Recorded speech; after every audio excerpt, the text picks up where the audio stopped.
Banyak profesional yang terlihat cerdas, datanya lengkap, analisisnya tajam, presentasinya meyakinkan. Tapi justru mengambil keputusan yang salah. Bukan sekali dua kali, tapi berulang kali. Dan ini yang mengejutkan.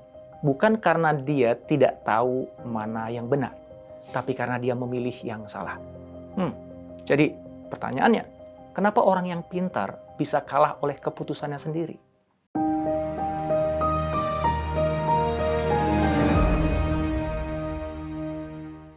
Kita hidup di era yang tidak kekurangan informasi. Dashboard penuh, metrik tersedia, insight mengalir setiap hari. Sebagai profesional atau pengusaha, kita bahkan sering merasa over-informed. Semua data ada di tangan, semua tools tersedia. Secara logika, seharusnya kualitas keputusan kita semakin baik. Tapi realitanya justru sebaliknya. Banyak keputusan penting diambil dalam kondisi terburu-buru, emosional, bahkan defensif. Bukan karena kita tidak mampu berpikir, tapi karena kita tidak sempat benar-benar jernih. Coba deh kita jujur, berapa banyak keputusan yang kita ambil karena tekanan, deadline mendesak, target tinggi, ekspektasi atasan, atau ketakutan akan kehilangan peluang. Dalam kondisi seperti itu, pikiran kita tidak lagi luas, ia menyempit. Yang terlihat bukan lagi semua kemungkinan, tapi hanya 2 atau 3 opsi yang paling cepat. Kita tidak lagi mempertimbangkan yang terbaik, tapi yang paling aman atau paling cepat selesai. Dan disitulah masalahnya dimulai. Jadi ini bukan urusan kurangnya data. Masalahnya ada pada kondisi batin kita saat memproses data tersebut. Pikiran yang bising akan selalu menghasilkan keputusan yang bias. Bias oleh ego, oleh ketakutan, oleh keinginan untuk terlihat benar. Bahkan kadang kita tahu pilihan mana yang lebih tepat, tapi kita tetap memilih yang lain. Hanya karena itu lebih menguntungkan citra kita atau lebih nyaman secara emosional. Inilah yang sering tidak disadari banyak profesional. Mereka punya peta yang sangat lengkap, tapi nggak punya kompas.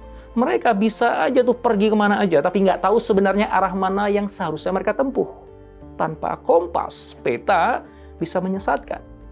Nah, di titik ini kita jadi paham kenapa ada orang-orang yang terlihat sederhana, tapi keputusannya jauh lebih tajam. Bukan karena mereka punya data lebih banyak, tapi karena mereka punya kejernihan. Dalam perspektif yang lebih dalam, kejernihan ini lahir dari satu yang sering dianggap tidak teknis, yaitu ketakwaan. Secara bahasa, takwa berarti menjaga. Maka ketakwaan dapat diartikan sebagai kondisi batin yang terjaga, kesadaran yang hidup, kepekaan yang aktif. Orang yang bertakwa tidak otomatis lebih pintar secara intelektual, tapi dia lebih bersih dalam memproses. Dia mampu melihat bukan hanya apa yang terlihat, tapi juga apa yang tersembunyi di balik pilihan. Mereka yang bertakwa akan diberikan furqan, yaitu kemampuan untuk membedakan benar dan salah, yang baik dan lebih baik, yang menguntungkan dan yang benar, yang terlihat tepat dan yang benar-benar tepat. Takwa membawa seseorang pada tingkat kesadaran yang tinggi, maka dia tidak reaktif. Ada jeda antara stimulus dan respon. Nah, di jeda itulah kualitas keputusan dibentuk. Dia tidak terburu-buru, dia tidak mudah terdistraksi, dia mampu melihat lebih luas, mempertimbangkan lebih dalam, dan memilih dengan lebih tenang.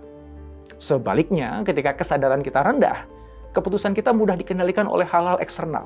Ego berbicara lebih keras daripada logika, ketakutan lebih dominan daripada visi, dan tanpa sadar, kita mengambil keputusan bukan berdasarkan kebenaran, tapi berdasarkan kenyamanan.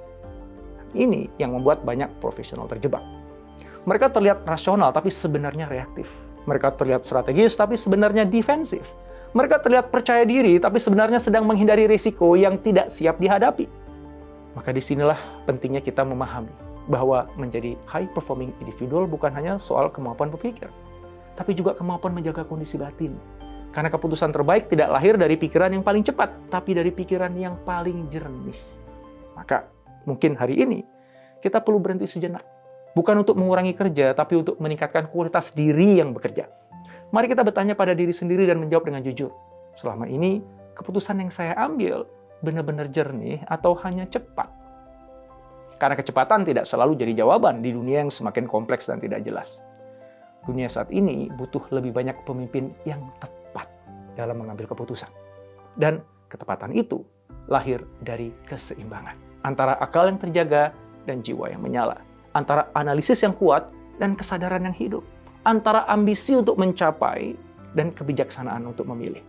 Mari kita mulai melatih keseimbangan itu. Bukan hanya di momen besar, tapi di keputusan-keputusan kecil setiap hari. Menahan impuls, memberi jeda, mendengar lebih dalam, membersihkan niat. Karena dari latihan-latihan kecil itulah lahir keputusan besar yang akan menentukan arah hidup kita. Mari kita jadi seorang high-performing individual, bukan hanya yang cepat mengambil keputusan, tapi yang jernih dalam memilih. Karena disitulah letak kekuatan sejati. Bukan pada seberapa banyak yang kita tahu, tapi seberapa bersih kita dalam melihat.